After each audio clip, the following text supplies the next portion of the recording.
Okay, welcome to Into the Channel podcast, primarily about women's football. I'm your host, Dean de Cespedes. Today, we're joined by a couple of very special guests. No, you're not seeing double. You know, I know there's two hipsterish glasses, two foolish beards, four Woso bros ready to talk some football. But we'll get into that in a second while we introduce our guests. But first, we are joined by my co-host, Mr. Grant Engel. What is up, man? Well, I'm feeling fantastic, buddy. And I've been crunching the numbers. I've been taking a deep dive into the analytics, and I've determined that we have 2 times the average amount of special guests on today's show.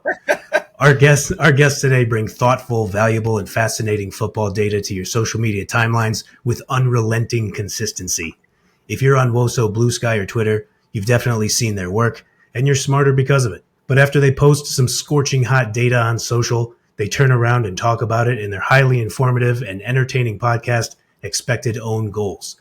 Here to help us answer the age-old question, how many dudes does it take to adequately discuss the NWSL's return from the international break? It is an honor and a privilege to welcome to the program Evan Davis and Eric Morgan. Hey, that's an intro. That's too much. Yeah, I can't even wrap my head around those very kind words. But the answer to your question is, I think we're about 4 too many. Yeah, it's just a lot of schoolboy crushes right now happening, and I'm pretty into it. Love it. Worlds are colliding here. Yeah, absolutely. You know, every time we do some sort of collab, there's always somebody that peeks their head up and is like, "I listened to both of these shows." And right. I never comment, and I'm like, and it's always like 1 or 2 people that are completely unfamiliar to us that'll just raise their hand. It's pretty fun. So we'll see if we get another couple of those this week. I hope those people come out of the woodwork, because we often wonder who the hell is listening to this goddamn show. I will say I was texting with a friend who I've met through our pod, and I was telling them that we were doing this. And they were like, "Oh shit, it's the other best pod." Let's go. Oh my god! And I was like, "Yeah, love that." Shout out to that person. Yeah, Kim. There's a lot of great pods out there for sure. No, but yeah, I'm for sure a listener to you guys. Been for a while. One of the first shows that I was checking out when we were young pups in the space coming up. So I'm glad we were able to kind of cross streams here. Young pups. I want to talk 2023. You know, I'm young at heart, young at my pup heart. Indeed. Week 14, the NWSL is back. Well, I mean, you guys went on a little bit of a Euros journey with us, you know, sort of in parallel. Not just a Euros journey, man. Women's Africa Cup of Nations, Copa America Femenina, the final of that gonna be coming up on Saturday. Yeah, we are full tournament brain poisoned by this point. Can you let the folks know where to find you guys? I'm sure, you know, everyone who's seen the thumbnail and the title and the description and all that kind of good stuff. If anyone's ever had to listen to the last 2 minutes of one of our episodes, you can find us wherever you get podcasts.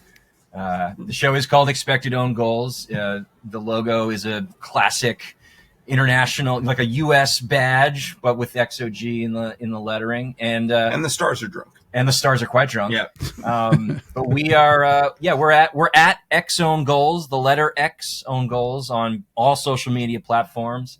You can reach us at expectedowngoals@gmail.com. Again, the letter X, if you want to mouth off. But that's where you can dig up all of our nonsense. And you are right. We do love a chart. We do love a data viz on socials. That's right. We do have a reputation to uphold, so that's not going to be abating anytime soon. Mm-hmm. Yeah, wouldn't expect anything less. Mm-hmm. All right, man. Grant, week 14, time to shift gears back into NWSL mode. 7 big matches to get into. Where do you want to get started? I mean, we got to do chronological order, but let's start with maybe one of the pardon the grammar, less big matches of the week, we'll call it. Smaller? You'd say smaller? Smaller, sure, that works too. Let's go with Chicago Stars FC versus Gotham FC, 5 p.m. Friday, 5 p.m. in the only time zone that really matters. I mean, here's my expert analysis. I think that I have some data to back this up. Chicago Stars, not going great for them this season. No, it sure ain't. Yeah, I think that would be a real understatement. Though, to be fair, this feels like not dissimilar from the Chicago Stars team of last year. in terms of like what the spreadsheet says. This is not a surprising outcome as far as I'm concerned. So the Chicago Stars have been, Evan will go on Richard Foyt's monologues. This is a poorly run team running into a team that's underperforming, I think, our expectations for them. But you guys feel like the Chicago Red Stars are going to get drilled, right? By this Gotham team? Yeah, absolutely. I think that was a wellness check. I know Alyssa Nair's theoretically back, but I think that just is what a baptism of fire for her. Where are you guys at with this game? I mean, Chicago, I think it's totally fair to have sort of written them off from the playoff picture, just basically how this season has unfolded. I'm kind of more interested in Gotham because Gotham to me is a team that's got sort of like outside edge of the top four, as their ceiling maybe. Mm-hmm. And then I can also kind of see a world where maybe the chemistry doesn't take and they're sort of clawing for that playoff picture. And there's, some teams, Grand Seattle Reign, Racing Louisville, who I've sort of like fallen a little bit in lust with this year as a team. Yes. I think it's going to be a little, I don't know, man. I think Gotham, the talent's there. I'm not sure Amaros has been able to sort of piece everything together in a way to get that club cooking. But I don't know. What do you guys think? Are your expectations for Gotham, like where are they at? We certainly pegged them for top four coming into the season. Mm-hmm. I think based on just the volume of talent, they had a lot of depth that actually they kind of chiseled away at in the off season. And I think one of the things we've observed about Gotham under Amaros is that they are so defensively elite, particularly when they are engaging in counter pressure. And for some bizarre reason, can't really turn those high turnovers in the final third into good chances. It's this thing it's persisted from the moment he showed up 2.5 years ago. And we've never really quite been able to crack why that's happening, especially when you consider the talent that they have and the talent that they've acquired. I mean, the Brazilians in the offseason, they just signed Katie Stengel for some reason. Welcome back. Yeah, welcome back from your Crystal Palace sojourn. But they have always been a bit of a mystery. We talked to a guy who was their assistant coach at the time, Jesus Boteo, who explained the philosophy of organized chaos to us, where they love to have strong tactical structure when they don't have the ball, and then they want to be flying at you like banshees when they do have the ball, especially if it's close to the opponent's goal. The thing we've always observed is that they're a lot better at the organization than the chaos. Mm-hmm. And so it has led to really strong defensive performances when you look under the hood, and oddly soft attacking performances that don't really add up when you know the players that they're rolling out and the type of tactical strategies that they are implementing. Yeah, consistently one of the best teams in the league at winning the ball in the final third, but rarely one of the best teams when it comes to converting that ball win into a shot. And I think that they often overcomplicate things for themselves. And, it was so funny to watch Esther just cook during the Euros with a lot of like direct striker play. And she's been great this year, but Gotham has not figured out how to turn that high up the pitch ball win into an Esther shot consistently enough. Yeah. Or like an Esther, just a position of danger for her to either choose to shoot or lay off. They're a team that are currently underperforming. I think we both expect them to be better in this second half. And like maybe this Chicago game is a get well game for them, but eventually all the things that you do on the pitch do end up counting, and those chances that you create and don't convert are the difference between making the playoffs and not, and are the difference between a home game and not. And they've played themselves into a position that a home game feels really unlikely, to get a top 4 seed, and they're bizarrely like just being dragged into the fray of like, are we going to make the playoffs? Which we think they will. Yeah, but we definitely think they will. When you are sitting like in 6th place on expected points in the league, that means you're probably not going to be making it out of the first round of the playoffs. And the way that this league is so insane and so competitive, weird bounces of the ball could occur over the next 13 weeks that might put them in danger of getting knocked out. There's no reason to think that actually will happen, but it's the NWSL. You want to do everything in your power to make sure that you don't have to risk it happening. Yeah, I think the narrative with them is so strange because it's like they grabbed a last-second playoff berth in 2023. They converted that into a championship. They signed what is the closest thing to an NWSL Galacticos team as we've ever seen. And they converted that into a kind of disappointing but unlucky exit from the playoffs last year.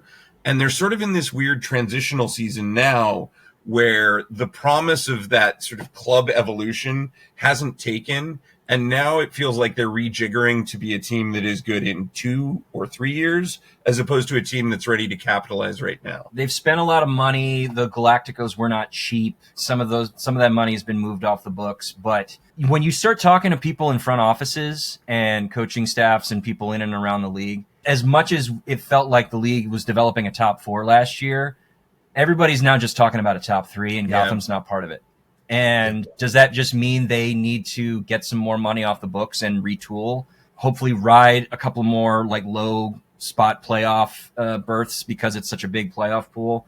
Yeah, they'll probably get away with that for the next couple of years, but their operation does not seem to be like churning heads in the way that like Kansas City, Orlando, or Washington's are. Mm-hmm. I feel like you could feel that, and Dino reported on it as our guy in San Francisco. That win over Bay FC, when you talk about things not like feeling like they're totally right, Amorosa's reaction when they got away with that win over Bay, just how psyched he was after that. Like you could tell he knew they needed that badly before the break. There's always been conversation behind the scenes, like, is there something going on between the players and Amoros? Are they on the same page? We've never gotten a clear answer as to what that might mean or who might be involved or who's at fault or who's more at fault than the other. But there is less than settled energy at Gotham in ways that you're just not feeling in like the truly elite teams in 2025 right now.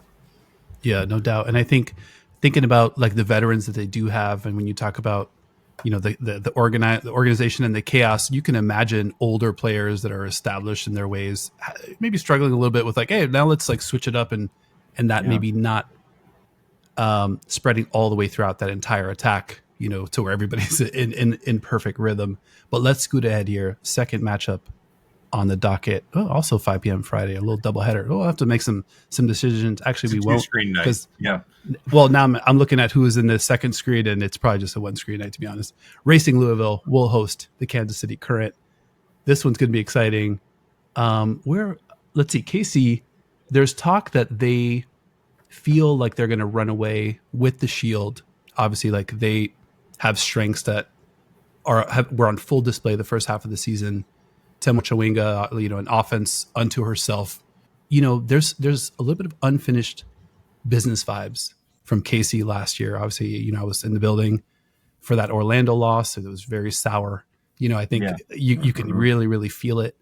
And I kind of feel like they left last year on the table, kind of like leaving empty handed considering the start that they had.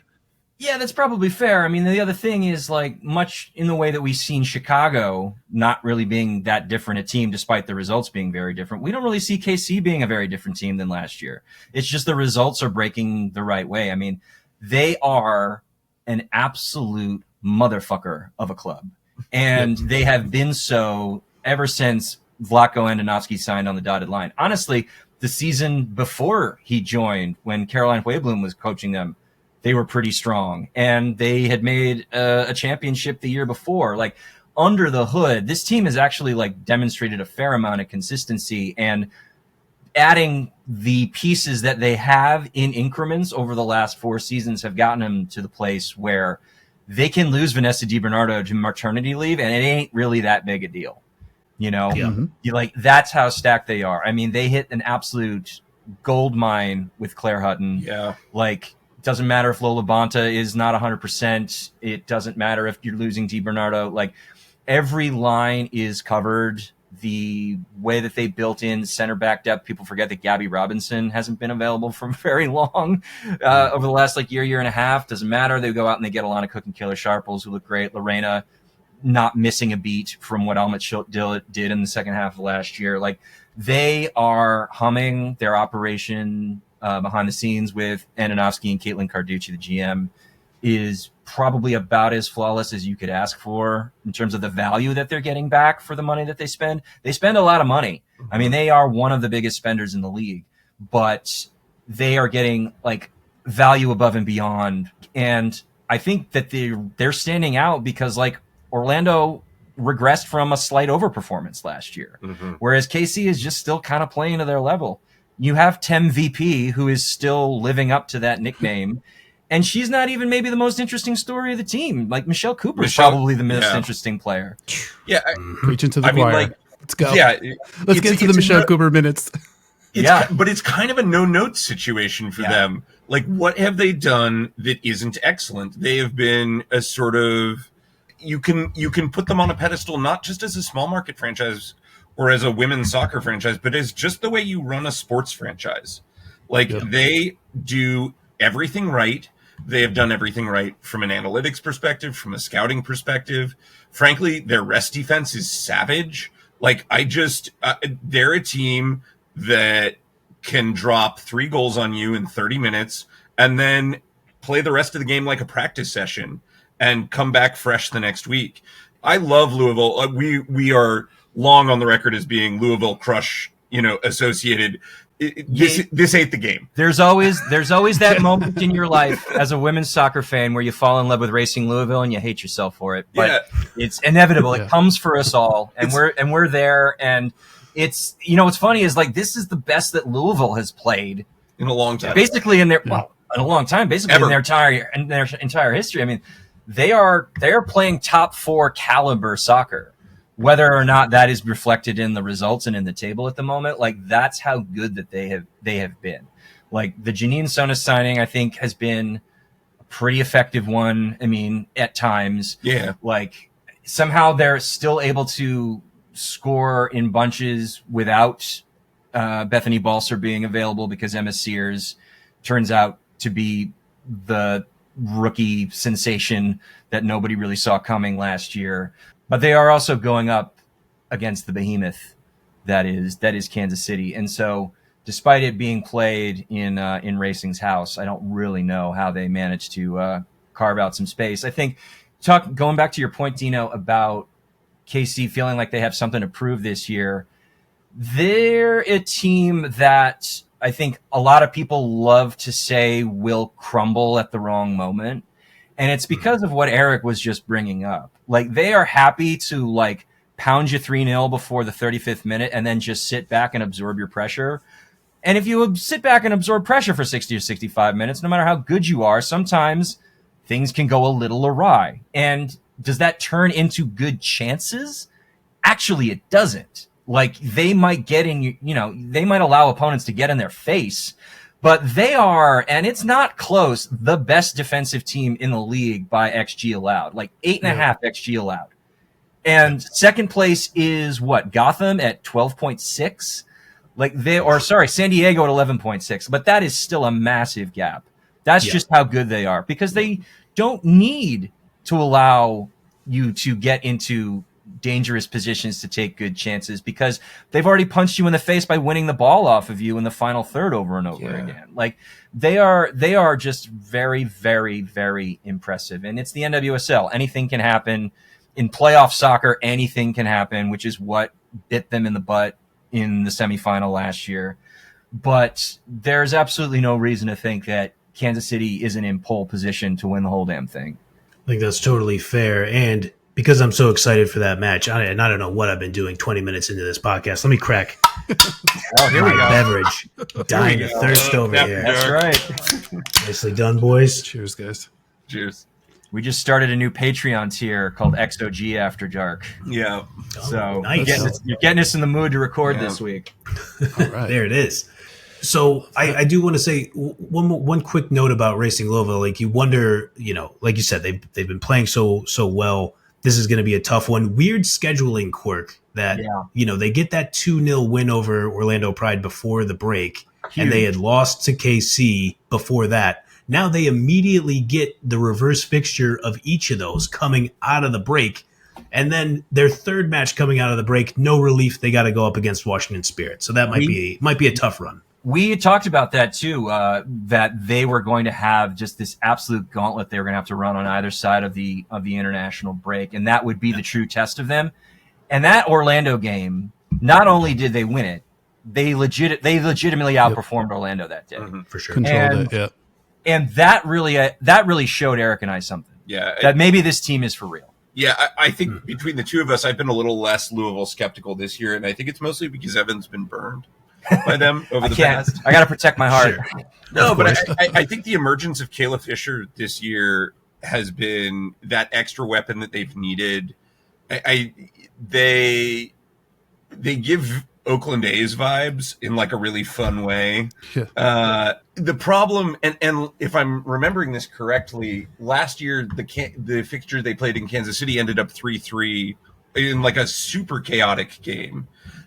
Look, absolutely, are they capable of grabbing a result here? And that would tell us probably a little something more about Louisville than it would about Kansas City should they do that. But also, like, Katie O'Kane's been great. Savannah DeMello's back. Yeah. Like Taylor Flint against Orlando was a real problem for them. I mean, she looked like, a velociraptor in the center of the park, just everywhere, faster, a step ahead.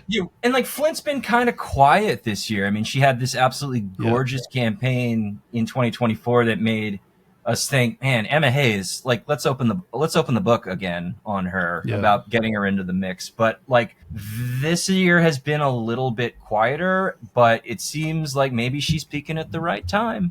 She's great. They have a lot of talent there. I think. I mean, do you guys think Louisville's a playoff team this year? Hell yeah. Hell yeah. I think so. so. Playoff team. I think so. Yeah, I think they're good enough. They'll need to get like a point out of these next three, but yeah, I think they get there. Yeah. And if they get more, I mean, if they win at least one of these games, then you have to say they are in the driver's seat for one of those lower seed spots, maybe even hosting a playoff game at home in the first round. Who knows? Like, we know how this league goes. That's true. Yeah. Yeah, we'll see. I want to scoot ahead though. The ITC xOG Derby. Well, at least in terms of the towns in which we currently live. Correct. Yeah, I guess how does that work? Because I don't live in either of those towns, but I guess for all intents and purposes it works. Seattle Reign FC, Angel City FC. We talked about it a little bit pre-show. Seattle with big pickup, me official. That's got to be exciting. Angel City big pickup too. Is Svennis Jonsdottir. Yeah. Oh my lord. Oh, boy. That's going to be. Yeah. I mean, we've been on that run for a little bit. A little bit of a disappointment in the Euro. I was hoping Iceland had the run that Finland had the run that I thought Iceland was going to have. So Iceland under the hood was the most job team of the entire tournament. You guys talked about this on the show. I think they probably played the best of any of those teams in Group A. Admittedly, a soft group, but they played like a team who could have made the knockout rounds, and the ball just didn't bounce their way at the wrong time, and the ball bounced fucking Norway's way at the exact right time, and we got what we got. So, Svennis is a big deal, considering her age, considering her skill set, considering the need that is now sort of emerging with Claire Emsley going on maternity leave and June Endo coming back, but not necessarily having like a home right now. They're just undergoing sort of the next phase of like what their attack's going to look like. And I think Svennis is going to be a big part of that. So this is a very cool game for US audiences to be introduced to two big European based powerhouses who have now come to our shores, one of whom is basically coming home. Yeah.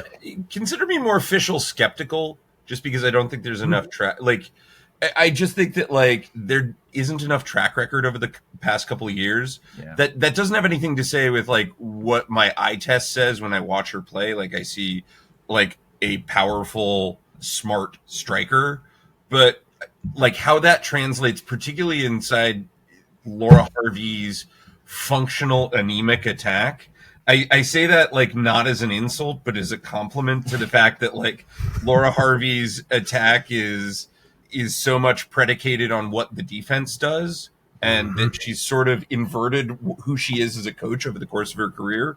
Like, we both think it's a high wire act for the Seattle Reign to continue getting away with this, but they can fake it till they make it when you sign a me official. Like, this is potentially the line. Where are you guys with the Seattle Reign? And like, I think they probably can grab a result here at home against Angel City. Oh yeah, I think so. And I mean, you inject me official. Sofia Huerta comes back off a loan from Lyon. Huge. Looked good in this friendly against the Urawa Red Diamonds a couple weeks ago. But I mean, I've heard it described as Laura Harvey's struggle ball. Parking the bus. Like, there are many different descriptors of it. But yeah, I think a high wire act is also fair to describe it too. I mean, there were times last season, and now last season was the exception to like what normal Seattle Reign football looks like, or at least the way the results played out. But I think that's part of the high wire act, where it's just like, how many crosses into the middle are we going to see with no joy? But I think you have a point though, Eric, is that like me official, she has the tools and she has the upside. It's just we have not seen like a real string of consistent results. So it's like, can she get the consistent playing time? Can she fit, work in the system and then make the most of, what could be somewhat limited chances? I think it's all going to be very interesting to see. And then under the tutelage of Lynn Biondolo, right there with her, I think it's going to be a real interesting mix. Yeah, I mean, those are two battering rams of forwards. And my big question mark right now is like, where is Huerta right now? She's 32. She had an okay season with Lyon. Wasn't like a consistent starter, like not a week to week starter. She started a lot of games, minutes. But like at that age, you can see it on paper. Certainly, like if this was 3 or 4 or 5 years ago, just Huerta like banging in crosses to Biondolo and Fischel, either to feet or to head, doesn't matter. You could do worse around building your offense along those lines. But a 32-year-old Sofia Huerta, I'm gonna have to see it before I start believing in it.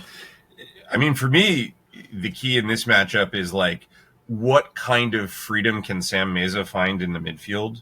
Sam Meza, who has been incredible and good business to get that extension done right now. Yeah, just like one of the revelations of the season. I feel like the future of the Seattle Reign in this season is the story of like whether Sam Meza can keep this up and whether the additional parts can raise themselves to the game that she's currently playing, or whether this team sort of like crumbles and whether she burns out over the course of a long season. Like, she is the metronome of that team for me. Yeah, I totally agree. I think we're like-minded here. I believe I referred to her as a metronome when speaking to Laura Harvey post-match before the break.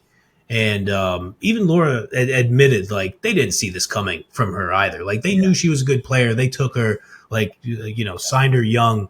But her ferocity on defense, just her ability to muck things up for opponents, run onto players from behind and then steal the ball from them. She's been an absolute revelation.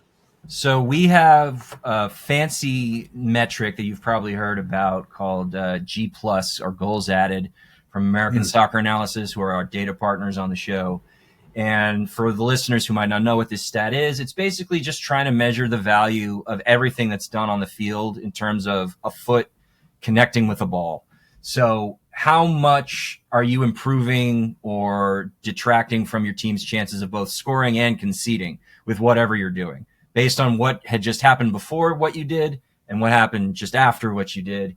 This is all to say that Sam Meza has been the best central midfielder in the NWSL by this metric, in the areas that really matter, which is defensive performance and in passing performance. Yeah, The three behind her are Claire Hutton, Lola Labonta, and Sam Coffey. To give you a That sense. really gives you a Jesus. perspective. Yeah. And that should give perspective on like how great Sam Meza is. Yeah. And like how worthy of the plot it's. Again, I'd love to see this over 2,000 plus minutes and not 984 minutes. But like the 984 minutes we've seen so far are devastating. Yeah. Yep. Yeah. No, I think to answer your question, Eric, I think Seattle, I think they are a playoff team. I like the intensity that they play with. And Grant, I was talking to you about this before the break. We kind of backtracked all of those moves. Anna Maria Srnogorcevic, Biondolo, Jisoo Yun, Maddie Darlene, Sam Meza bringing her up, now me official. And it's sort of like none of those moves, like in a singular way or like blow you away, but they just keep adding these pieces. You just keep adding them and they just raise the water level little by little. And then you see them play and they're just jerks about how they defend. They don't give you anything. And now like they didn't need to add too much offensively to turn this team into a team where now every week they're super live. And I think that's probably as good as you can hope for, considering where they're coming from last season. I think she'll need to do it. I'm going to set the over-under right now for 8.5 minutes of when Phoebe McLernan needs to foul the hell out of Svendis Jane Jones-Daughter. I might take the under on 8.5. I think I might take the under on that too. Yeah, I think I'd set the line at 150 seconds. There we go. like And she'll enjoy doing it. Sure. Yeah. What would the over under be in terms of attempts to try to catch Jones Dotier and not reach her with a swift kick? I think it's like 3.5. Do you think she'll get to her? Maybe this is a good time to talk about Angel City kind of in toto, because this is a defensively absurd group, and they I mean, nobody, we've talked about on the show, like nobody drops points the way these players do. No lead they carry is safe. Nobody like leaves holes for you to run through in transition the way that Angel City does. Like, it's been funny to watch Alex Strauss watch it on his face, like it's slowly dawn on him like what this job is actually going to be for the next year or two. When you catch him in press conferences after games, he's just like, we hate what we know this. We hate losing. We hate losing. He said this to us when we talked to him. He's like, I will lose more here than I have ever lost anywhere in my career. And I think he didn't realize that would be immediate or how it would feel, Right. Like, I got to imagine you come in and you're just like, that's not going to happen to me though. It happens. Yeah, that's for everybody else to do. Well, he does. He's a little cocky, and it's interesting when he like drops his little lines where he's like, not for nothing, but like I've won a few things in my career. I'm like, all right, there we go. Yeah. Okay, 3 straight Frauen Bundesliga titles. Bravo.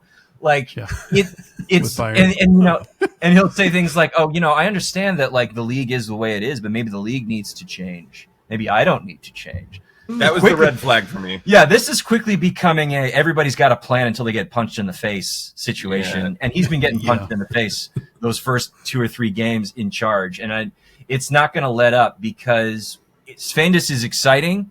It's a signing that is definitely banking on the future for like what the attack's going to look like in a year or two. But, the summer window isn't closed, but Sarah Dorson is not like the most inspiring defensive pickup for me, and their central midfield, of which is comprised of far too much playing time for Alana Kennedy and Madison Hammond and Katie Zellum for my taste, needs bolstering. And what a squad! As you're I know. going through it. It's still a squad. Like, everybody thinks that Sarah Gordon should be back in the U.S. women's national team mix because she has to constantly be running after attackers who've blown by her and put in a last-ditch tackle. She's defending for 3. Yeah. And I think the thing that, by the way, to the point about the Youngsdottir, if I am Laura Harvey and I am going to the darkest place Laura Harvey goes, I am telling every single player on my team to put a body on her in the first 25 minutes of this game and welcome her not only to Seattle, but to this league and throw her around a bit. And frankly, Angel City is a team that should hold for Alyssa Thompson. Like, Seattle is good at sort of channeling like this, for lack of a better way of describing it, hard-nosed 1970s Alf Ramsey bullshit Leeds United way of playing football. Like, and it's so hard to consider that over the course of like Laura Harvey's career, given who she was, but she's become such a utilitarian manager that I fully expect her to say, just like throw a shoulder, throw an elbow if you can get away with one to the sternum. Laura Harvey was Vlatko's assistant coach for the 2021 Olympics with the U.S. women's national team. And we all know who won that gold medal and how they won that gold medal, Bev Priestman's Canada. And I just have this image in my head of Laura Harvey like popping into one of those games in Tokyo and watching the misery that Canada was inflicting on everybody else in terms of just not wanting to score and just being defensively nightmarish, thinking, I'll have me some of that. You know, that is the modern Seattle Reign. So yeah, I mean, this could just be a real suffer ball, struggle ball, 0-0 situation that could also turn into like a 2-0 loss for Angel City because Mia Fischel just punches them in the gut. Yeah. I think every option is available to us in this one. I'm excited to see it. All right, we'll be locked into that one. All right, some Saturday action. Saturday, we'll have just finished the Copa America final. We'll have watched Colombia finally hoist the trophy. That's not going to happen. And then we turn to the domestic calendar. Well, I'm interested to hear where you guys. These two teams are interesting. I'm perennially cooler on one of them, North Carolina Courage, and this year I'm white hot with the San Diego Wave side, despite very super low expectations coming into the season. I think for whatever reason, what they've done in the midfield, I mean, Kenzadali and McCaskill, I think is a crushing combination to kind of go against. You know, like the way that they're just able to get the ball upfield. Cascarino is just there to receive all of it. She's a great playmaker. She's a great finisher. I think a player like Adriana Leon, a player that can get into the right spaces. You know, it's not like, hey, finish every chance you get, but get into the right spaces, you know, attract some defense, move some of the pieces around and create some space for some of our other attackers. And I just like them. I don't know, like coming to the season, I was super low. I was like, this team sucks. But just watching them, they are fun to watch. They are enjoyable to watch. I like watching them play. And the Courage on the other side, I had them high coming into the season. I thought they underwhelmed early. I thought they've picked up some momentum here. So I think this matchup, very tasty. I'm very curious to hear where you guys are at on each of these teams.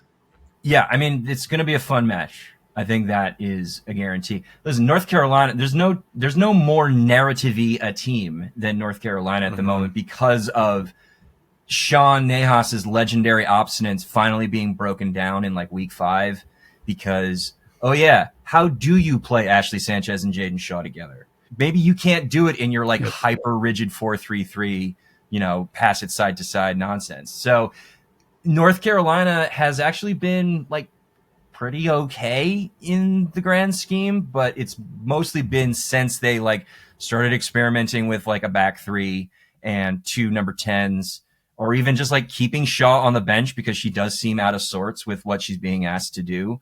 Maybe like doesn't have the clearest picture on what she's being asked to do, perhaps.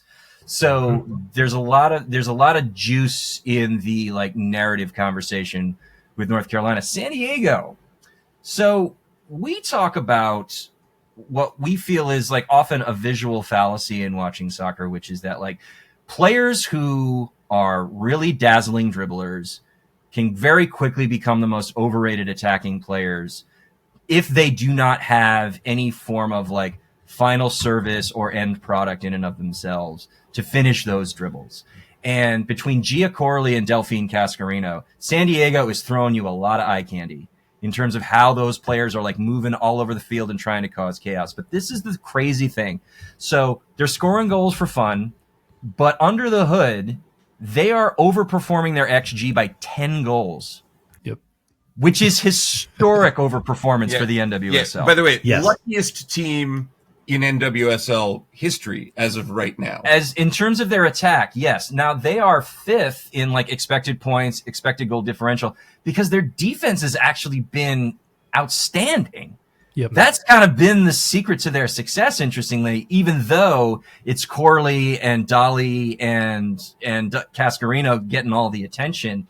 It's the way that using Savannah McCaskill deeper to hide some of her defensive flaws, to allow her to have an easier time of it in the double pivot with Dolly to like try and close off central passing lanes.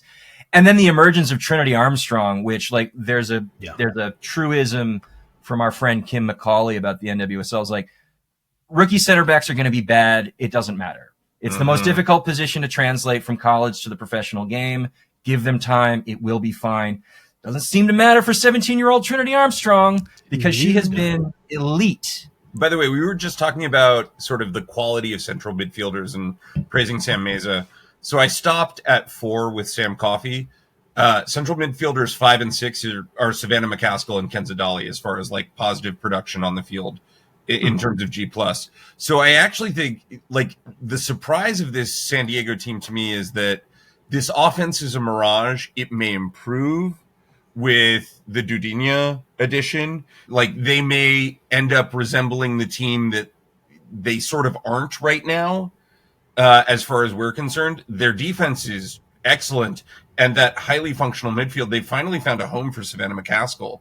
The sort of way that they are deploying McCaskill and Dolly is actually a thing that will continue, I think, to benefit them all the way through. This is a not superlative team in the way lots of people, I think, want to interpret them. This is a really solid team in the way I think lots of people underrate them. And who have absolutely blown past expectations. Yes. Like I think, what did I rank them? 13th in our preseason ranking, something like that? Yeah, like nobody saw this coming. I mean, everybody's annoyed by Yona Shaidoval. I had them 11th. I didn't do like a lot better. Yeah, we were the same. Yeah, but like everybody's annoyed with Yona Shaidoval for everything that happened at Arsenal. And so people almost seem to like be doing this overcorrection in this weird way. And you can see it, like, it makes sense in the abstract. Like, you have a pacey 1v1 trickster in Cascarino out on the wing. You have a, off-the-shoulder classic target number 9 in Adriana Leon. And then you have a 10 in Gia Corley, who is happy to just roam anywhere and just be the spare player wherever you need an overload. Like, theoretically, that does sound like a pretty dominating offense. But for whatever reason, all of the dominance that they find when they get into the attacking third just isn't translating into great chances on a consistent basis. Like, it's not a bad attack. It's just an egregiously overperforming attack at the moment. You want to know what I'm so hyped about with this game? So we just said that numbers 5 and 6 are McCaskill and Dolly. Numbers 7 and 8 are Riley Jackson, who's been excellent, and Denise O'Sullivan. Yeah, who's sort of turning back the years in ways that we didn't expect. Yeah, so like Riley Jackson's like endless work rate has really like covered for the running that we were worried no one would cover for with Denise O'Sullivan. Yeah, and with Narumi Miara taking a hike. Like, I feel like this is a perfect nerd matchup. It's like two really, really like functional midfields going at it and seeing what you can grab on the counter with some pretty interesting attacking pieces and like what you can grab quickly and progressively. Yeah, no doubt. Grant, I want to go to you here real quick, but one quick point on San Diego. I think they're probably more live for me in the knockout stages of the playoffs because they present interesting matchup problems more. So I think in that instance, like the XG, we do, tongue in cheek fancy ourselves a real G enterprise, but we do dip our toe into XG, occasionally. But I do think like, will they be at the top of the table at the end of the season? Probably not. But I think in the playoffs, you start looking at those players, you start matching up your players against their players, and you're just like, oh man, there's a couple spots on the pitch where we're outgunned, and I think at that point it'll be up to Adevall. It'll be up to some of those creative players to see, can they break some new ground offensively? But Grant, any thoughts on this matchup? No, I'm very satisfied with myself because I had it here planned that they're outperforming their XG by plus 9.9, and the next highest team is Seattle Reign FC, outperforming their XG by plus 4.3. So it's just a massive gulf. And I was going to ask you guys about it. So I don't know if you saw the fist bump there. I'm glad to see that. I did an analytics. Look at that. You did it. And we applaud you, Grant. It's a beautiful thing. And I do want to just bounce off of something that Dino just said. Yes, it could be very tasty for San Diego when you look at matchups when you get to the playoffs. But do not forget, you don't have any more bad teams in the playoffs. And I think that this year is really going to apply. And let's just say, for the sake of argument, like San Diego finishes 6th and Washington finishes 3rd. Well, who is Delphine Cascarino going up against? The best 1v1 defender at the fullback position in the whole league, Casey Kruger. So, like, there are other teams who have matchups that can make problems for San Diego as well. I will say, as a counterpoint to this, San Diego, who are currently recording the second best non-penalty XG against. Yeah. Nothing is more predictive of winning knockout games than your ability to contain chances and contain opportunity. So I actually, Dino, I like the take that if San Diego gets in, I like the fact that if they were up against a Washington Spirit team that is extraordinarily chaotic, they can limit opportunities in that game. No doubt. I advise everyone not to bet on sports, but like there are worse choices than like a pot shot wave bet that you made at the beginning of this year. You probably can't get those numbers now, but yeah. So do we think the same level of fun is going to be in the Bay Houston game later that night? Same level of fun. Maybe. Fun. Yeah, right. Yeah, it depends. Yeah. We had a question that somebody asked us, and I'm so curious to hear what you guys think about it. You're Asisat Oshuala's agent. What are you telling her to do right now? Like what fixes Asisat Oshuala for you guys? Especially in the wake of not getting much playing time at WAFCON. Yeah. You know. Saudi League? That was his idea. Wow. There we Saudi go, Arabia, man. China. Yeah. I mean, I already got that bag. That's where that kind of player goes now, right? In 2025, yeah. I will give Oshuala some credit. So, I was mentioning that I was covering Orlando last year. This year I've been covering Bay FC, living here in the Bay. And seeing Oshuala on the sideline in warm-ups, pregame, like she's a pro's pro. Like, yes, knowing now she's going to get no minutes are coming, and she's every drill, locked in, like with her teammates. I mean, very, very impressive. And I think, you don't really know until you see a player in that environment to kind of know what they're about. But that was impressive for me for sure. And to your point about not betting on sports, I'm not sure if you guys know the origin story of our show, but Grant and I used to do a betting podcast a couple years back. We did okay. Like, we NBA, a little NFL, Grant's a college football guy. And then the summer of 2023 rolls around and it's July and the sports calendar, clears out ISOs for the Women's World Cup. Yeah. And we're like, you know what? We like soccer. We like women's football. Let's get into this. So we dive in. We fall in love with the Women's World Cup. We get our asses handed to us.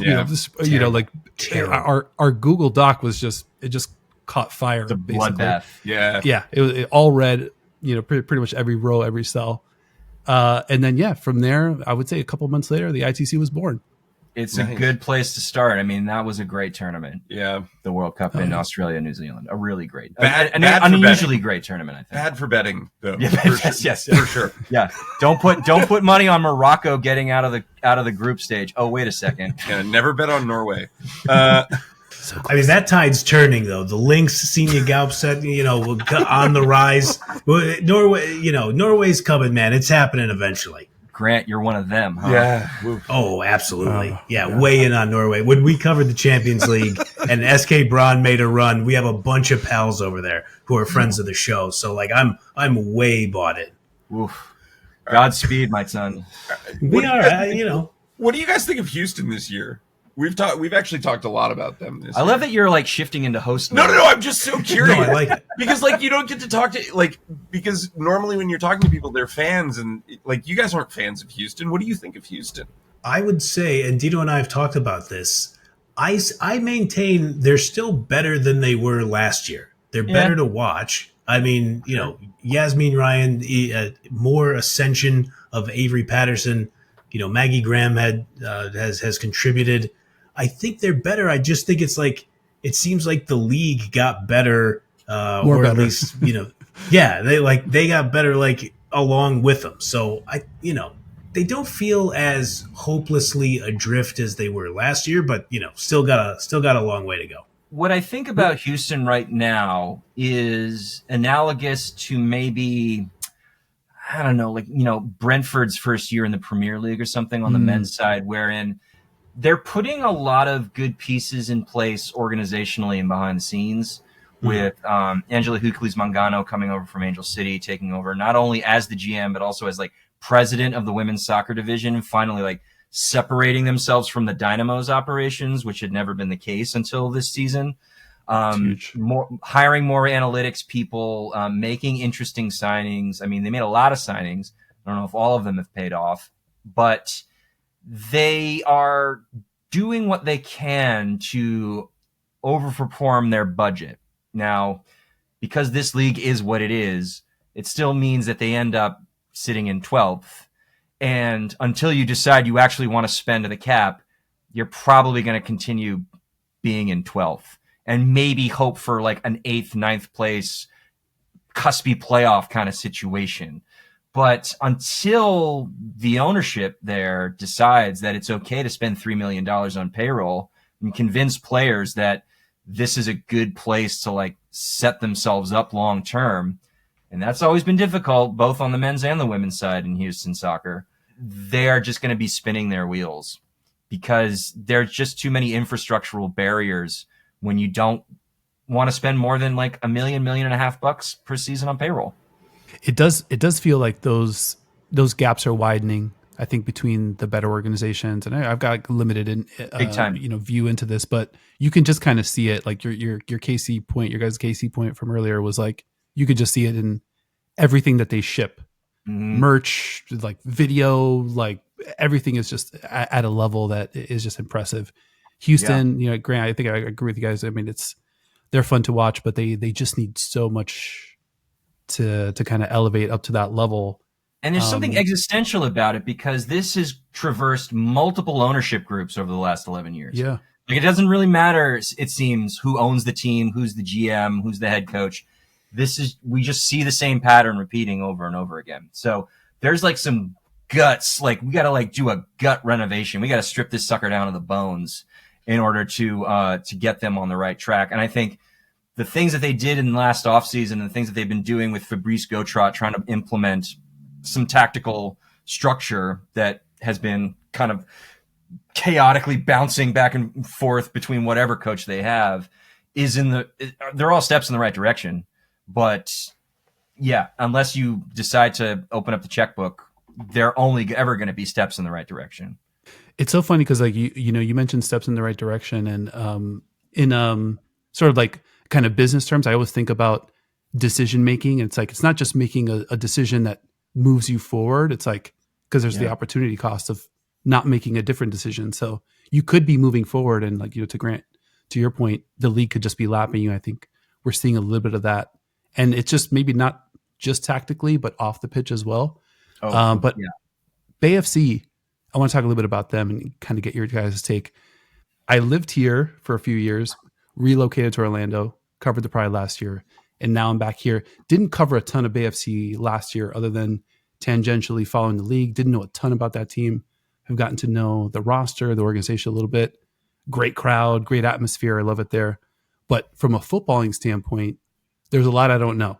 So when you guys look at Bay FC, obviously just their second team in the second season in the league, snuck into the playoffs last year. What do you think about this team? Well, in the interest of full disclosure, we do have to tell you that Bay FC is unofficially known as ASAFC because our buddy Ariel Dror is director of data and analytics there. So we do have to make sure that people know that. But at the same time, despite all the things that they do well and all the smart things that they do, I think they really wanted to follow the San Diego Wave expansion team mold and really hit the gas hard, which is what got them really salary cap tied with a lot of big contracts that didn't pan out. And they've been able to get out from under a couple of those, but Oshuala's is still a big one hanging around their necks. And I think they have to kind of rethink their strategy about like how they recruit, how they build. Honestly, they need to fire Albertine Montoya, not even just because he's not a great coach, but because he seems like he's an emotionally abusive asshole, even though the league cleared him of any wrongdoing. it's a frustrating organization given the resources that they have and the fact that like the San Francisco Bay Area is a place where like sports should thrive. And we know, we all know the problems that the earthquakes have had over the years, but this is a frustrating group who like did some very smart things tactically and in terms of their lineup in the second half of last year that got them into the position to make a playoff spot. But that's all kind of regressed. And now they're like sitting in 8th on XG differential. That's playoff caliber, but it's nothing like super special. I feel like in terms of this weekend, if this team wants to be a playoff team, they gotta win. This is 3 points. Yeah, especially at home. It has to be. Yeah. In the broader scheme of things, credit to BFC for taking big swings. They whiffed on Oshuala. They whiffed on Castellanos. Whiffed on Jen Beatty. They whiffed on Jen Beatty. I admire a team that's willing to take these swings. I feel like all of the best things they've done have been quiet, smart moves as opposed to like big swings. Yeah. It makes them dangerous should they hit on a big swing. But like Penelope Hawking, great pickup. Yep. They are like as mid gets right now. Yep. And even a signing like Onyeka Gamero, that's all upside.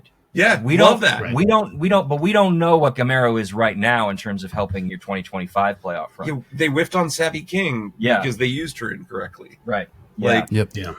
So yeah, it like Lucy Rushton is no longer running soccer operations there. Matt Potter, who formerly of the KC Current, is there now. So it's a team of perpetual hope, I think.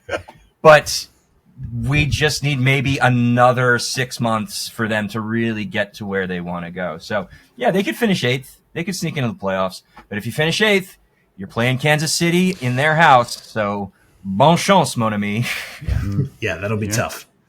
I think you're just going to have teams like this, right? I think you guys make a really good point too. Like they'll need to take some big swings, hope one pans out, and kind of try to make some nips and tucks around like the margins to see if they can tighten it up. But yeah, I think the other piece of advice I would give Oshuala if I was her agent, and I guess it remains to be seen if she could do this, is be more of a part of the build-up play when they get you on the field. Like come back for the ball, because it just feels like the ball dies out there for Bay FC so often. And again, how capable is she of doing that? I'm not 100% sure, but like if she could come back and get the ball from the midfielders and then help push it upfield, I think she would probably put herself in a better light.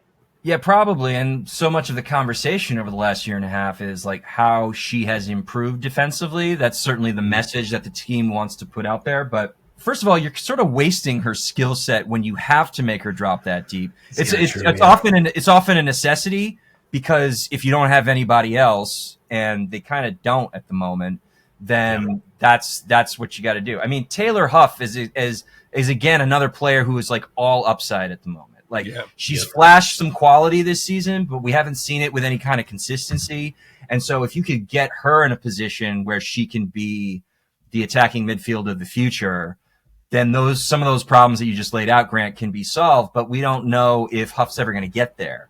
And so Oshuala is just a 30-year-old who's going to be 31 very soon, with declining athleticism and mobility, and seemingly not able to like use any kind of mobility to like make runs off the shore, like get herself into good positions to receive the ball. And so then, you're left with like Rachel Kunananji being your primary creator.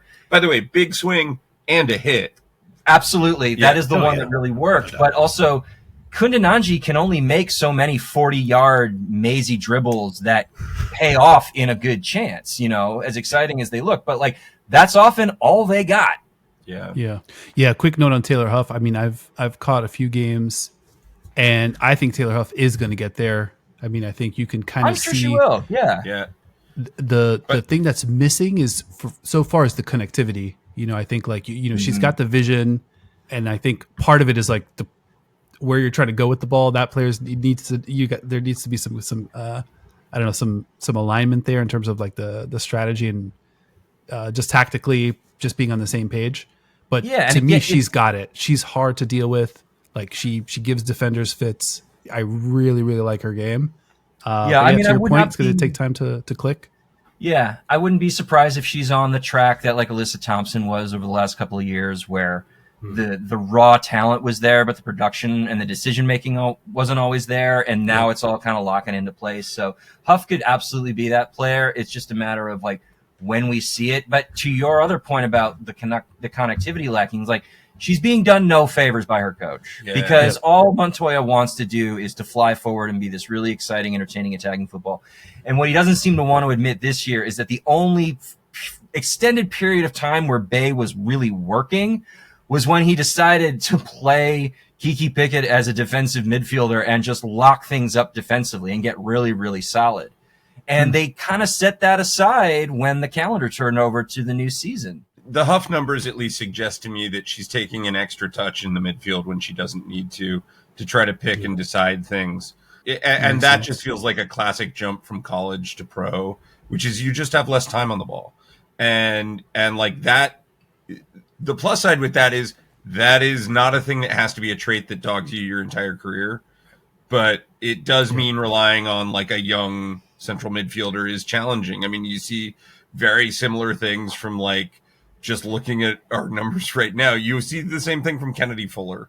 Yeah. And like, that's not a player I would write off. I wouldn't write either of them off. Right. It's just the speed of the game is an adjustment. Yeah. And also, if you listen to Leanne Sanderson, you will understand that touch can't be taught. It's just innate. Literally one of the most extraordinary things I've ever heard on a sports broadcast. She's the best. That's our pal. Champions League winner, multiple time guest on the Into the Channel podcast, the legend, Leanne Sanderson. We love her. But as this former striker right here, I watched his brain melt. I was just when that comment came across. Somebody posted it before I could. They were like, it is literally the most teachable skill. They were like literally nothing can be taught easier through sheer reps and just slamming a ball at a person than touch. Like, listen, this is episode 159 for us, and if I had to tabulate all of the dumb shit that we've said, I mean, it's a 100-page Google. By the way, we literally call ourselves expected own goals because we expect to make mistakes. We're going to say dumb shit. Like the title of this podcast is we're a little dumb. But yeah, no, I love Leanne. Good entertainer. Sometimes disagree with her takes. Totally fair. Yeah. All right. Let's go ahead. We had a no. I mean, this is fair game. I mean, we no. By the way, literally love listening to her, but in the same way I love listening to Ray Hudson. Like in the I get that. Yeah. Oh, this person's on one. I don't know if Leanne's ever read Shakespeare, to be fair. Yeah, but like Leanne's vibes are like it's ultimately it's entertainment. I'm sorry, we don't need to go on this rant. you know, I mean, it's especially sensitive for me. I can say because I told you I came into sport 2023, so you know obviously we're trying to claw back some of that World Cup money. So I'm like, all right, NWSL. You know what? I'm feeling hot. I got my bearings. So we shift our betting gears to NWSL, which didn't go terribly. I will say that's kind of where I first dipped a toe into my Orlando Pride relationship, my Racing Louisville relationship. That's where the little first kindling started. Last year, if you had even just a 100th, honestly, of like some of the shit that we talk about in your back pocket, like you could have made some real money because Vegas, like wherever you were finding lines last year, they were terrible. I believe that. Yeah, no doubt. It was but so clear to us coming into the year, like we know who are going to be the contenders this season. I got 22-1 on the Washington Spirit preseason. Yeah. That's amazing. And crazy, right? I was a Barbara Banda away from, from not making that much money. I think I put like $20 on that. But still, it's a payout. You know? Yeah. No, that's enough. It's all about the multiple at this point. But what I was going to mention was Leanne was so pivotal for me, getting me into the sport because for whatever reason, how she was talking about it for me as a newbie was just hitting my ears in the way. And when she came on with us, she was like, "You guys see the show, talk about the show the way that we talk about it." Like, and I think it's because we are the initial genesis of the show is like, let's talk about women's football as if we're talking about the NFL or NBA. I think that was something that we set out to do. Is like, I don't really care about all the other stuff. I just want to talk about the football because the football's great.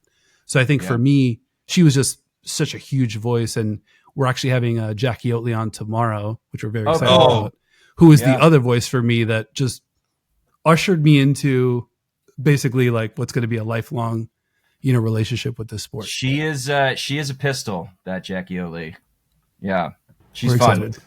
Yeah, but you know what else is going to be fun? Absolute best. Washington, Portland. Look at you. Game of the weekend. What a transition. Amazing. Look at you. Look at you. Transition offense.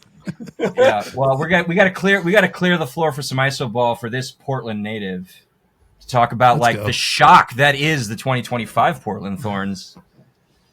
Biggest surprise. I mean, I would say even a little more than San Diego Wave, because my San Diego skepticism still remains to some point. Yeah. I just thought you lose Sophie Wilson, you lose Christine Sinclair. Morgan I just Weaver. thought that was I just thought it was too many goals and assists to lose and still remain competitive. How are they doing this? You want to know something funny? We had to re-record our preview episode because in the 12 hours between us recording it initially, the Sophia Wilson pregnancy announcement came out, and we're like, well, we got to completely throw all of our predictions out the window here. 100%. Yeah. But the thing that Eric said that seems to be panning out was that GM Jeff Agus decided, well, let's just go for quantity and see if quality follows in terms of filling those attacking spots. And guess what? It might be working out. Granted, we've lost Kaya Hanks for the season, but before her injury, between her, Pietra Torden, and everybody else that they have brought on to plug those holes, Raylan Turner at the top of the list there, have been kind of a revelation. I would say that, yes, it was so funny that in this sort of preseason conversation we were having with Kim McCauley, and we all agreed we needed to record immediately. The minute the news broke, we were all like, so I'll see you tomorrow. Yeah. But all of us were like, we think this team's fifth-ish in our initial record. And then they lost Sophia Wilson. And out of respect to that, we were 11th, 12th. Yeah, 11th or 12th. Yeah. That is how pivotal we saw her role in goal scoring. And they've kind of just figured out how to replace her in the aggregate. They have figured out, in giving minutes to Raylan Turner, in the emergence of Kaya Hanks, in Pietra Torden, who I kind of expect to have a big-ish second half yeah, I mean, she gets in good positions, she scores. And that is a total surprise. But the bigger concern was that this defense would be bad. And it kind of hasn't been bad. It's just been league-ish average. Which, if you have a strong attack on top of that, is enough to get you into the playoffs. I don't know how high I think the ceiling is on this team. But this is a playoff team. No doubt. I think definitely a playoff team. I agree with the lowish ceiling, but I mean, just a tough team to play against. We talked about the torture chamber that is that midfield. Coffee, Moultrie, and Sugita is God, Moultrie's back. Yeah, that's the other part. Moultrie is finally making 2024 be but a distant memory, a bit of a blip on her trajectory, and it couldn't have come at a better time, because if Portland had a second straight season where they weren't up to their standards, which is top 4 minimum, they have always set the standard in the league on a lot of different levels, both on the field and off the field. And finishing 6th and getting bounced in the first round of the playoffs, their worst year since 2015. And then if this year had resulted in them not even making the playoffs at all because their 2 talismans were either injured, having babies, and then the one who was the face of the whole franchise from the beginning retired, that would have been a real problem, because they've been trying to claw back respect and trust from the supporters for years, since it emerged that Merritt Paulson and Gavin Williamson were in the middle of everything that went down with Paul Riley back in 2014. Yeah, Wilkinson's a bastard. And credit to Portland and their supporters for being no, fuck you. We're not going to show up in 22,000 strong every single home game the way we used to because of that. And they've had to do a lot of work to try and gain that trust back. And if they had a season where they finished at best 8th, but potentially 10th, 11th, 12th, that could have really seriously harmed them long term. And they have avoided that so beautifully. Like, it's just, it's miraculous. And I know he's super happy about it, but like, they have not necessarily had like individual defenders like dazzling on the score sheet, but like when you have the midfield that you just read out, and also potentially Jesse Fleming turning around some bad form, right, and you have those 4 players to choose from and mix and match with, and like figure out the smarter way to use Moultrie as on the attacking band, making sure that like she's not constantly stuck out wide, that she's got room to move inside, or just make her the out and out number 10 is just paying dividends. And so this team is a very comfortable like 5th, 6th place playoff team for us now at this point. Yeah. And we just, that's soaring past, and there's meat to it. You know, there's actual like stickiness to those performances in the way that maybe we're not seeing with San Diego. Yeah, totally agree. I think, you know, we talk about it with Jesse Fleming. Like, obviously, you know, Coffee is going to be unbelievably consistent. You'll get the same from Sugita. You talk about the reemergence of Moultrie. Fleming feels like that ceiling raiser, and she's not always the most consistent player. Like, it feels like she kind of fades into the background sometimes. But, well, and Dino and I describe it like when there's a Jesse Fleming game, they look almost unstoppable when she's kind of like controlling the pace for, like, she'll give you like a 30 minutes where you're like, is she the best player on the field? And it just feels like she raises the level of the whole team. That's such a good way to describe it. Like a Jesse Fleming game, when it's happening, Portland goes from a team that like might reasonably pick off a playoff game to a team that could legitimately title contend. And those flashes are brilliant to watch. And very few teams just have that depth. Like, if she can perform the way that her reputation suggests that she should, then you have critical redundancy, as they say, in a very, very key part of the field. And like, she's basically been like producing like league average possession value defensively and in her passing game this year. But compared to what she was doing last year, that's a nice step up. And that's often what all you'll need when you have the level of talent playing in front of her on the depth chart. Like, a lot of teams don't have a league average central mid that you can give a lot of minutes soaking time to, especially in like when it gets to the stretch run at the end of the year. I think the thing, and this is sort of maybe a little anti-analytical, but I think that essentially like having players with game-breaking talents matters. And I think like when we were talking about this with like Delphine Cascarino can break a game open on her own. Olivia Moultrie can break a game up on her own, can just sort of like change the course of a game. Jesse Fleming in flashes has that as a player who can just sort of find a seam, dribble through it, lay off the assist, rip a shot from distance in a game-breaking kind of way. And when you think about like what the entities in that Portland midfield are, Sam Coffey, excellent metronome, one of the best central midfielders in the world. Hina Sugita, also a game breaker. Jesse Fleming, also a game breaker. Olivia Moultrie, also a game breaker. I don't know if any other midfield in this league kind of has the number of players who can grab the game and sort of take hold of it in the same kind of way. And that makes them a spectacularly dangerous team with the attack that they also have. Yeah, I think I'm going to be interested to see how the attack settles in, because sometimes when you lose a player like Wilson and Sinclair, it can have the effect, especially if those players are replaced by younger players, of like unpredictability. And now, especially when you have a senior midfield that's smart, that has vision, that can move the ball, it's just, they're tough to play against. I saw Portland go into Bay FC and give them a really hard time. So I'll be interested to see if, you mentioned the Kaya Hanks injury, that one hurts. Yeah, very much so. Once there's a little bit more, I think. No doubt. Well said. I think when you can Portland stay dangerous once there's more tape on that attack, even with the midfield, like, when you think about like those attacking players up front, I think they caught us a little bit off guard. Going to be a little bit, I think it's going to be slightly a little bit tougher second half of the season. Well, and this game this weekend, I mean, what better team is there to test that than Washington? Let's go. Because maybe we're going to see Trinity Rodman back. We'll see. But they just grabbed an incredibly exciting and promising winger who probably single-handedly like kept Italy's attack on rails on their way to a semifinal in the Euros, Sofia Cantore. Mm-hmm. Like all of the injuries that Washington has had to deal with, they've still managed to like put up generally pretty good performances, at least on the attacking side of things.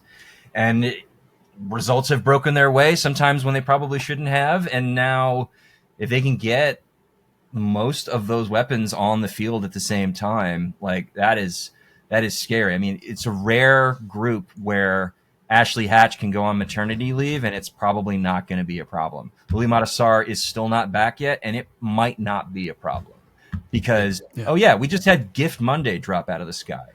No, from nowhere. And Croy Bethune is like getting her sea legs, but she just had a month to like really get comfortable again in like full contact, high speed NWSL training. Like she's probably going to hit the ground running tomorrow, this weekend. Like that is that will show us a lot about who Washington is, but it probably will show us a lot about who Portland is as well. Yeah, no doubt. And you talk about Portland's midfield. I would say the other midfield that I probably like the most in the league is going to be on the pitch with Hirschfeld, Bethune, Narumi. Yep. I mean, this one should be a banger. It'll have my full attention for sure. What I like about this game is Washington's defense has been shit, and like it really has been. And like that's not a knock on them. I actually think individually they have very good defenders. Systematically, they've been not great, and I am super curious to see what a handful of weeks of just training and working out the kinks, and with your manager situation settled, what that does against a team that will throw a lot of things at you. And frankly, Washington's offense has not been shit. They've been quite good. Right. And if Portland finds themselves in a position where they're overcommitting numbers, boy, is any team going to punish you faster? Like, not that beyond Kansas City, not really. Yeah. So I think this game's a banger. Yeah. I know. I'm excited about it. Washington's got I think one of my favorite attackers of the season, Rose Kawasi, 3.6 shot creating actions per 90, 17th in the league, but she's second in the league with roughly half an assist per 90. And that's just one part of her game. She's just so cool to watch. I will never forget live on the record when after that transfer happened last year, just sending Eric her radar. And he hadn't really watched much of her when she was at Fleury.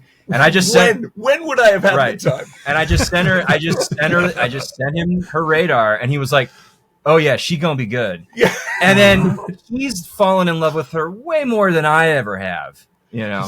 Well, you watch a player again, game breaking qualities. I know whatever we dog on dribbling, and like it's like a dazzling dribbler on the order of Rose Kawasi or Delphine Cascarino. These people, again, it takes one opportunity to break a game open.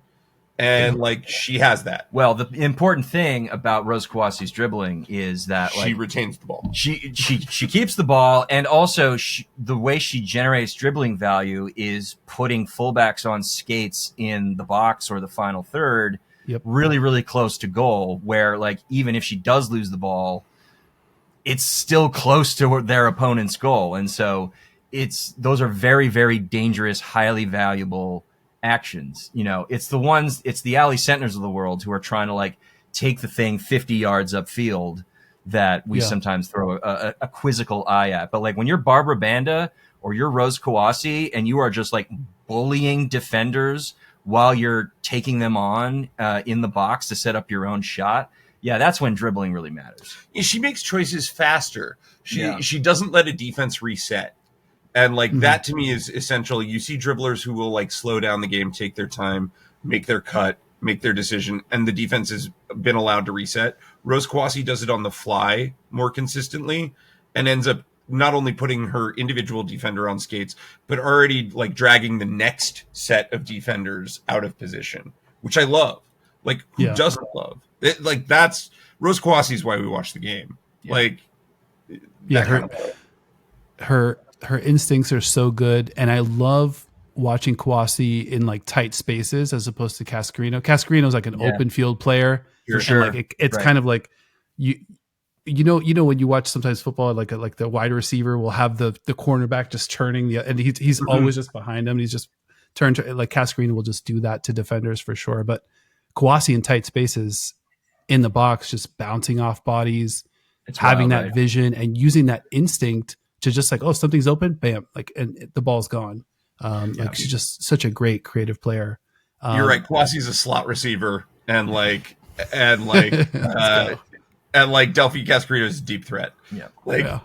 Like it. All right. So one more match on the docket. Appreciate you guys playing along. This has been quite the please. marathon, but let's go. We love this shit.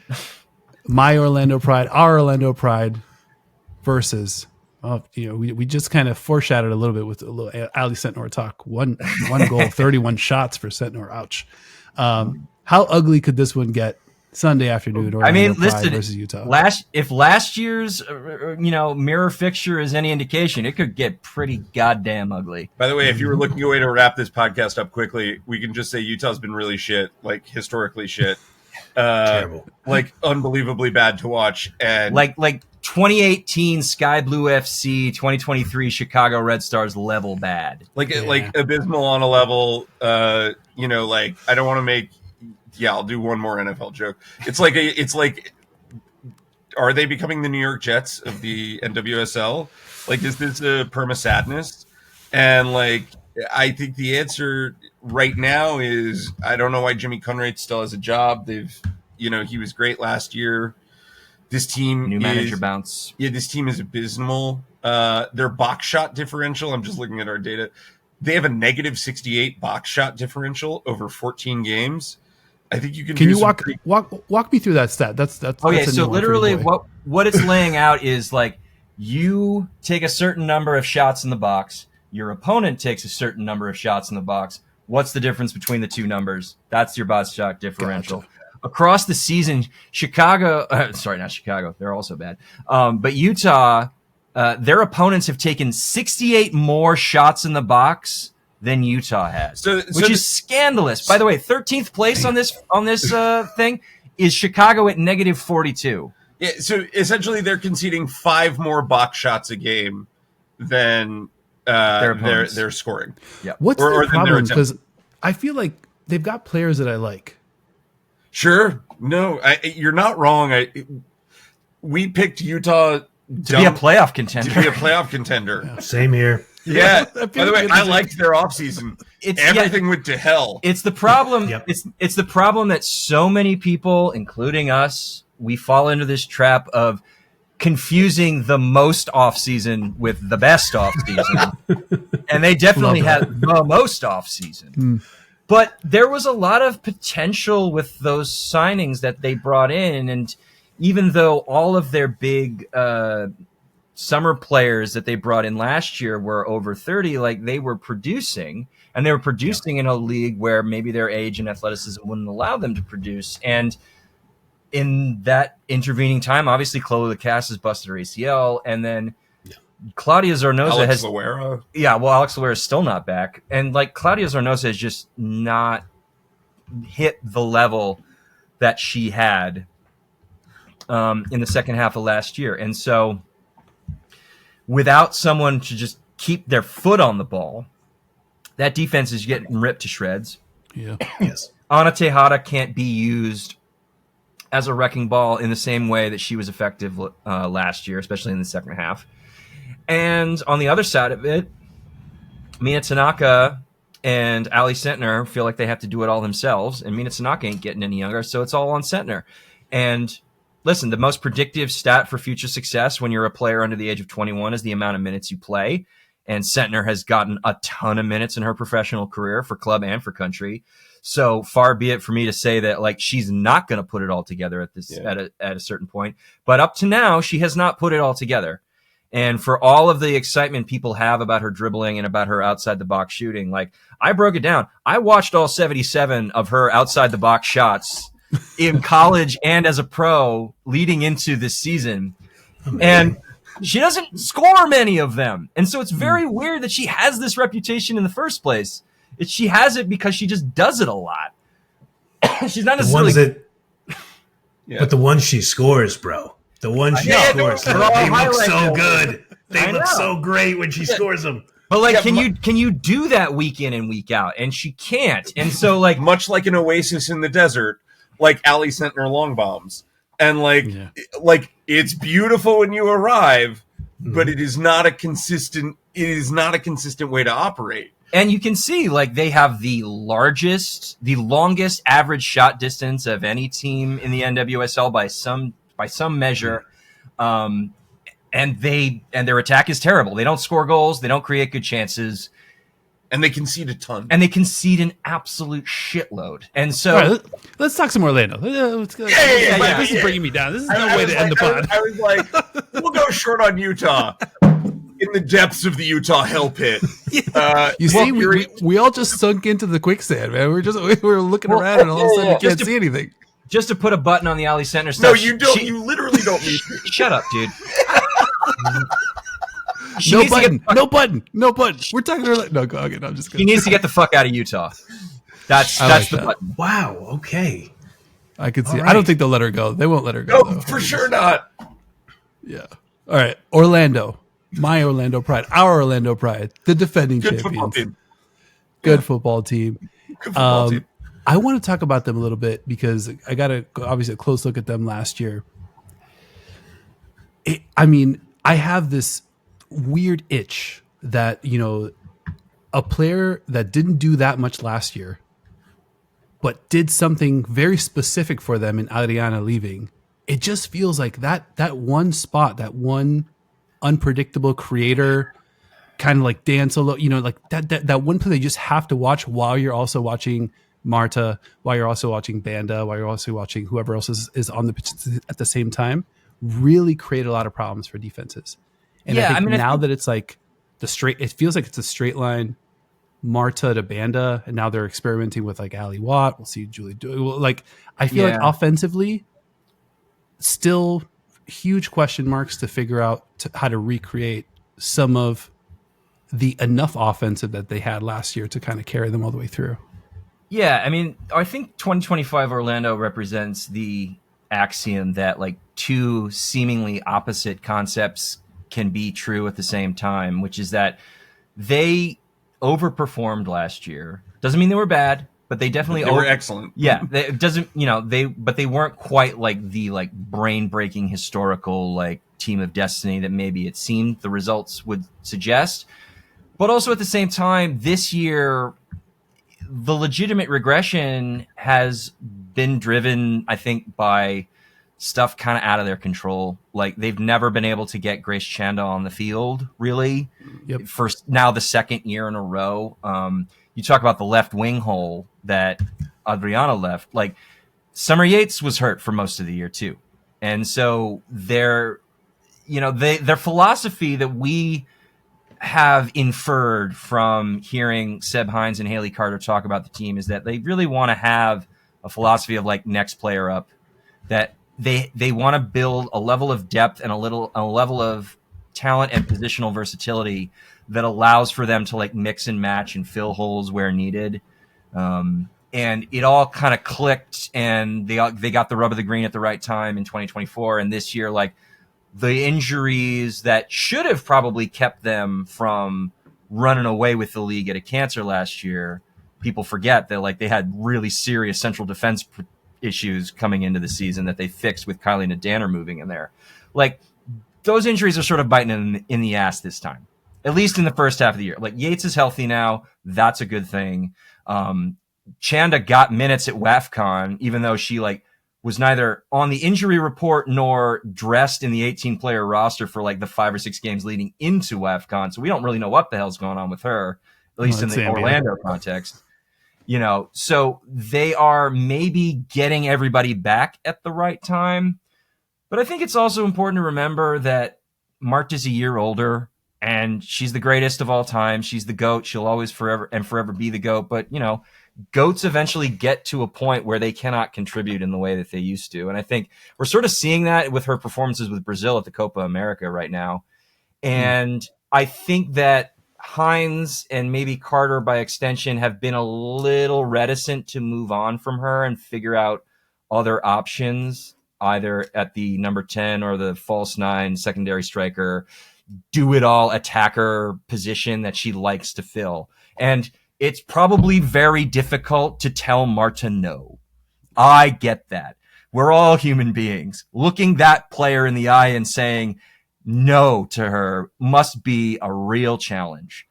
But I think in order for Orlando to find a measure of consistency that maybe they've lacked this year, they're going to have to rethink some of their attacking personnel, at least in terms of the players that you expect to play week in and week out. You talk about the left wing. I am a Julie Doyle truther. Sure, in the sense that she's very reasonable to be one. She's played 80 minutes this season. She gave him 1,450 minutes last year. I know the counting stats weren't huge last year, but she just like gives them like a different level of gravity, a little bit of a change up. She was, let me make sure I got my numbers here. She was in the 92nd percentile in chances created, in the 99th percentile in touches in the opposition box last year, according to FootMob. I just think with obviously the subtraction of Adriana there, you talk about, Summer Yates, her lack of being in the lineup.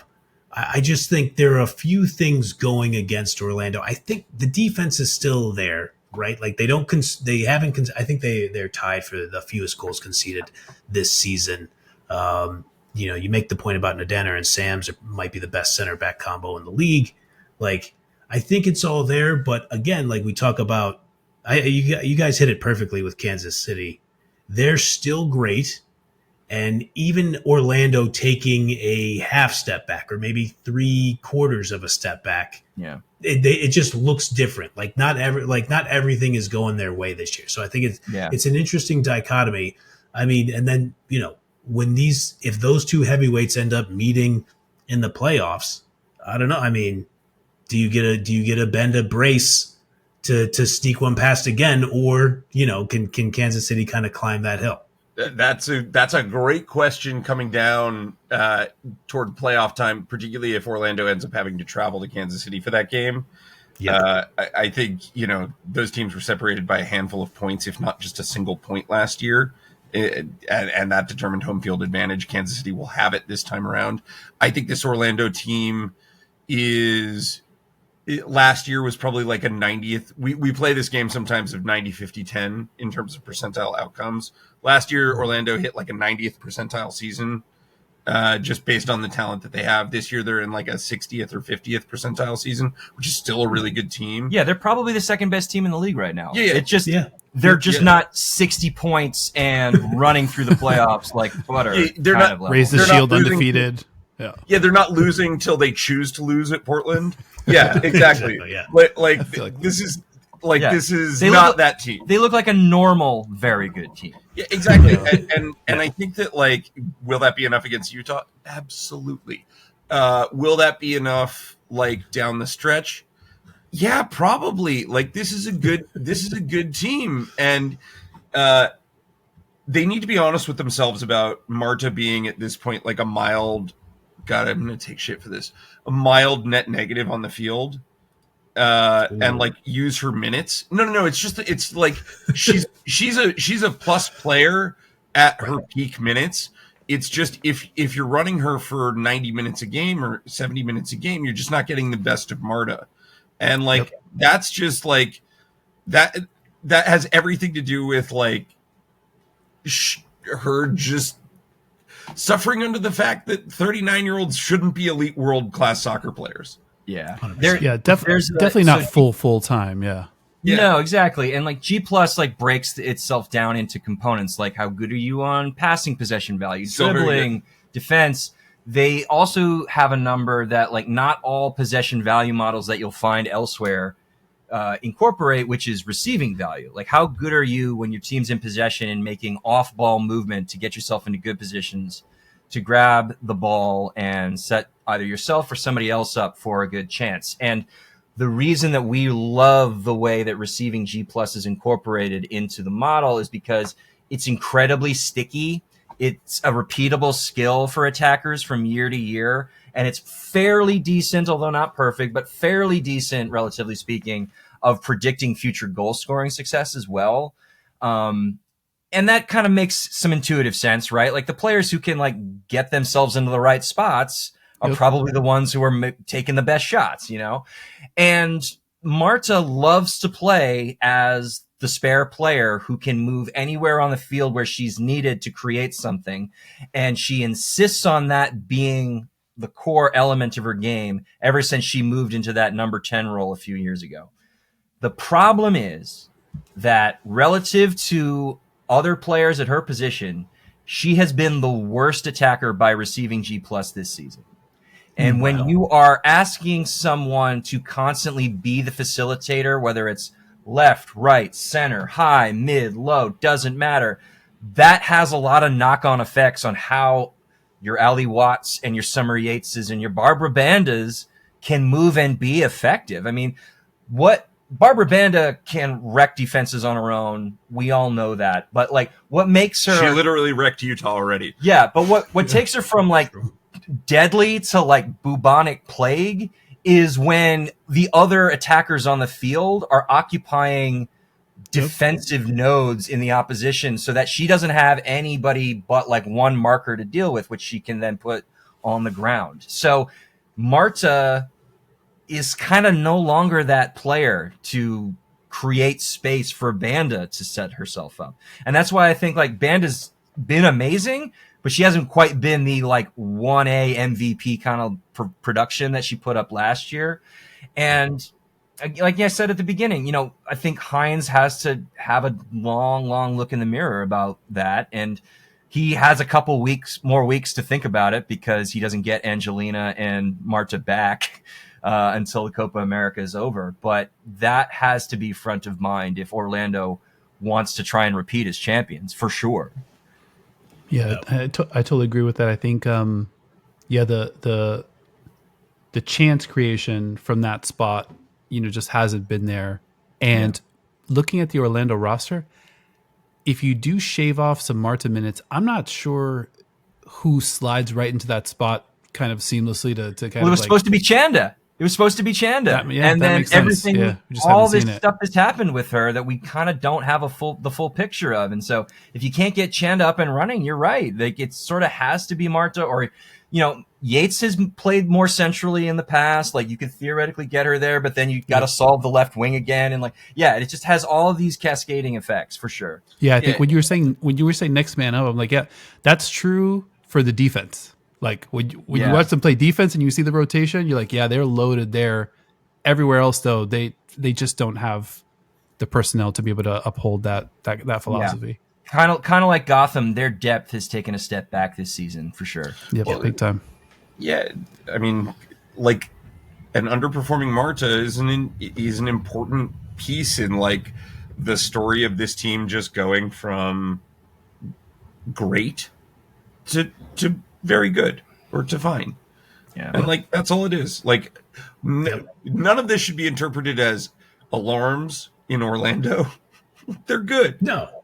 No. They'll be there down the stretch. And I think I agree with you. I think the Shield a little bit, it's gonna take some magic to make it happen. But I think in knockout football, especially if they could sort of fill some of these offensive gaps, and now they're back in a place where they're notching 2-3 goals, you know, an outing. I think they're going to be a tough out for sure. But to rewind all the way back, you know, again, I think a team like San Diego, it's going to come down to matchups. I think a team like San Diego could make it interesting for them. Yeah, where, again, you know, Washington might be the paper. You know, that might be the paper rock scissors like between those three. Orlando versus San Diego. That's going to be Cascarino versus Carriabello, who is the other best defensive fullback in the league. So here we go. Yeah, matchups all over the place. I mean, our position has always been in this new 8-team playoff field that we have, and like a more stratified NWSL taking shape, that once you get to the semifinals, it really is a coin flip. There's really no honest way that you can say there is a guarantee that one team is going to beat the other once you get to the semifinal round. Now, if something crazy happens in the quarterfinals and Louisville ends up playing Kansas City in the semifinals, then okay, maybe that's a different conversation. Yeah. But if it's the top 4, the top 5, 4 of those teams making it to the semis, all bets are off. Anybody can win those games. Anybody. For sure. Yep. No doubt. All right, guys, we're at an hour 40. Let me do the math here. We did the full 90 and 13, and in true NWSL fashion, 13 minutes of stoppage time. Yep. There's a lot of injuries. Yeah, a lot of arguing over cards, some VAR checks. Yeah. Mm-hmm. Frankly, I pulled something during our Washington Portland. You didn't even see. I hit him with the magic spray under the desk. I pretended to pull something just because I felt this going off the rails a little bit about the hour mark, but no, we pulled it back in. I appreciate you guys. All right, man. Week 14, NWSL second half of the season. It's here. A quick episode calendar. NWSL is back as mentioned. Champions League qualifying. We will be back covering that as well. Just 5 weeks away from the return of the WSL. Can't believe that's happening.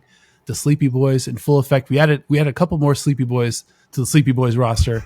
We appreciate you guys. We are going rocking with us to bed, my friends. Yeah, I hear that. Anything else you guys want to hit? Anything else you guys want to hit before we get out of here? Absolutely not. Yeah, you've done more than enough. Let's go to bed. Yeah. Listen to expected own goals. That's all. There we go. Let them know where to find it for the couple that are still 2 hours in with us. It is literally expected own goals on anywhere you get podcasts. You will find us there. Follow us. Give us a listen. See if we're to your taste. You'll already know if you made it this far. Yeah, I was going to say. Yeah, it would be weird if you're not their taste, if they've made it this far, I think. Yeah. I appreciate you guys. It's been another episode of Into the Channel. Thank you for hanging out. Thank you for watching, listening. If you enjoyed the show or love women's football as much as all your boys do, make sure you kick in with us each and every single week. Like, subscribe, follow YouTube, Spotify, Apple Podcasts, wherever you like to watch or listen. Leave us a review over your favorite podcast app. Links to all of our socials except one. Show us this episode. Big thank you to our guests. I appreciate you guys. I mean, pulling a real marathon. I'm glad we were able to make this happen. That's our fault, by the way. Definitely come back before the end of the season. Let's do some awards. Let's do some playoff predictions, and there'll be less ground to cover, so maybe we'll shave it down a bit. Mr. Grand Angle, I appreciate you, bro. Thanks for rocking with us, and we're in full NWSL mode now. Now it's the next 14 weeks. We'll be in the buildings for a bunch of these matches, so I'm excited to kind of go on this journey with you. Likewise, buddy. Thank you, everybody, for rocking with us. Always dropping knowledge in the comments. Thank you to the Expected Own Goals bros for dropping knowledge on this podcast. And leave the abacuses to the side. Leave the supercomputers to the side. Our guys got you covered on all the calculations. Thank you again for watching, and we will see you all next time.